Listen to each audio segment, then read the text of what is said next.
In January of 2000, God gave me an incredible insight into what was about to happen in the coming elections in America over the next decade.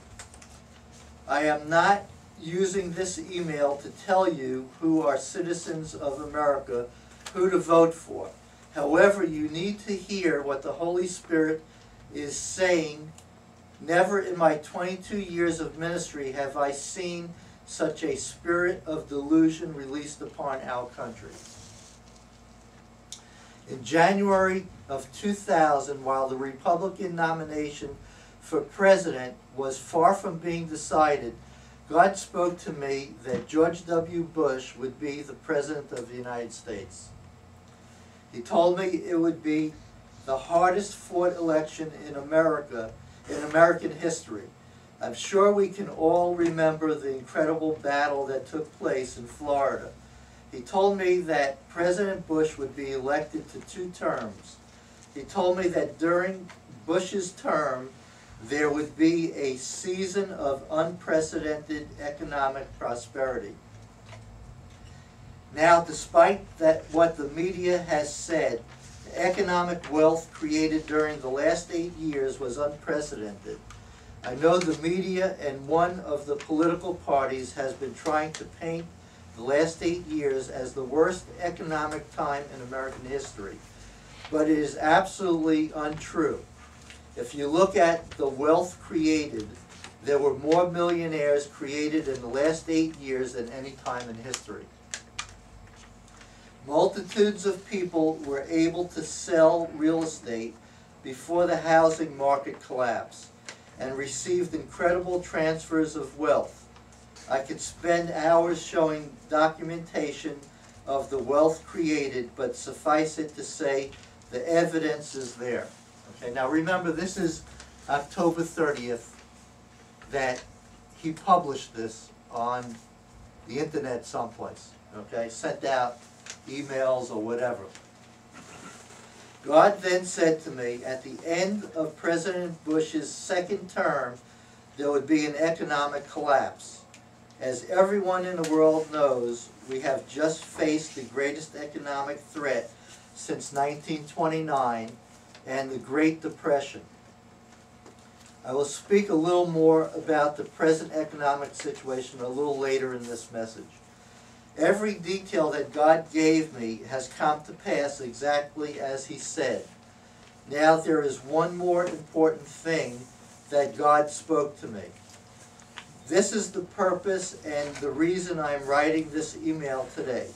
God spoke to me that after George W. Bush, America would elect its most ungodly president ever. I'm going to say that again.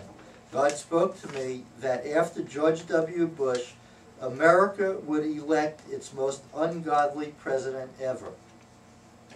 As of the writing of this email, we are now less than 2 weeks away from voting for our next president. At this time, the polls are strongly showing that the Democratic nominee for president will easily win the White House.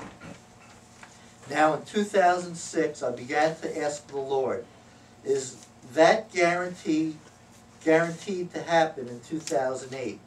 He spoke to me very clearly and gave me the key words to what I believe holds this election in the balance right now. He gave me these key words that can forever change what is about to happen in America. He said it depends on the Christians. I am not going to endorse a candidate, nor am I telling anyone who to vote for.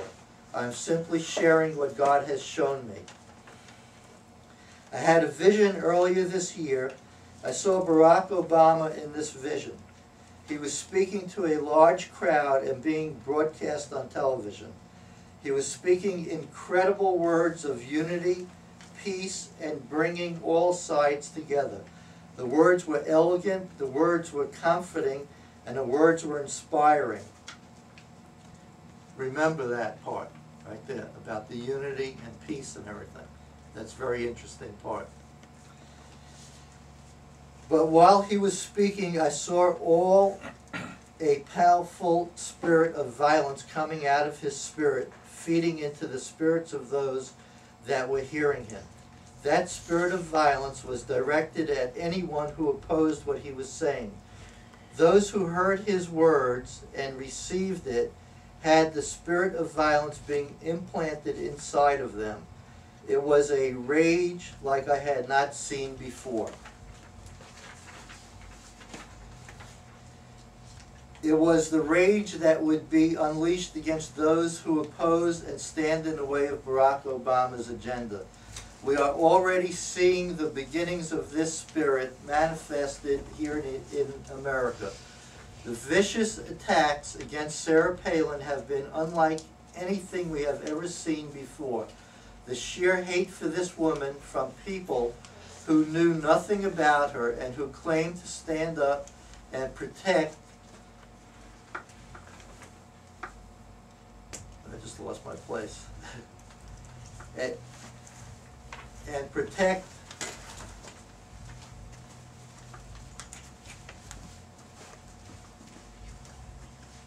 the little people and women has been shocking. We now see it with Joe the plumber.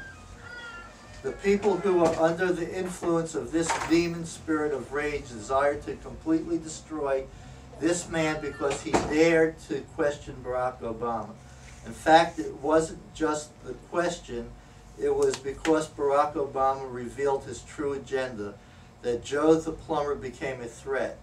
So the supporters of Barack Obama, who had been fed and affected by the spirit of violence, went into full swing to destroy a fellow citizen.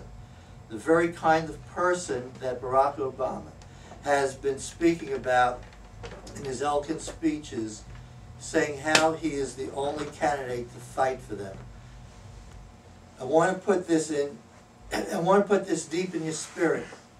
I'm speaking as a prophet. The words I'm about to tell you are, "Thus saith the Lord." If Barack Obama is elected, the attacks against free speech, against those who believe differently than he does, and go ahead, you guys can go. Differently than he does, and the systematic use of the government and laws to silence the voice of fundamental Christians will be unlike anything ever seen in this nation before. I have talked to many Christians, including pastors not only here in the United States but around the world, who strongly support Barack Obama. Many of them are angry with Republicans, and understandably so. Others are inspired by the thought of electing America's first African-American president, while others believe Barack Obama to be a Christian who is very concerned with the poor and needy. I am not going to address any of the many concerns about Barack Obama and his form of Christianity. I'm only speaking the words of "Thus saith the Lord," and you have to decide what you're going to do with it. Okay, now, I'm going to stop reading that email there. This email is from someone else. It says, "I feel certain that many in my stream of the church want a statement from me concerning today's presidential election." This is dated November 6th, and I guess he must have wrote this on the 5th.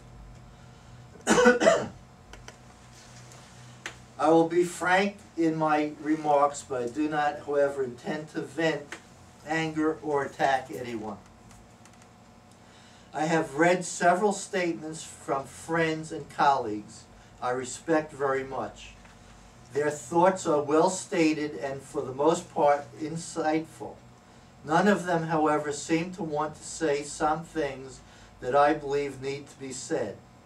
I do not claim infallibility or to have the final word, but my convictions run deep, and I believe I bear a God-given responsibility to share them. Was what happened Tuesday God's will? I am quite confident it was not. America was offered a very clear choice between moving forward toward protecting the unborn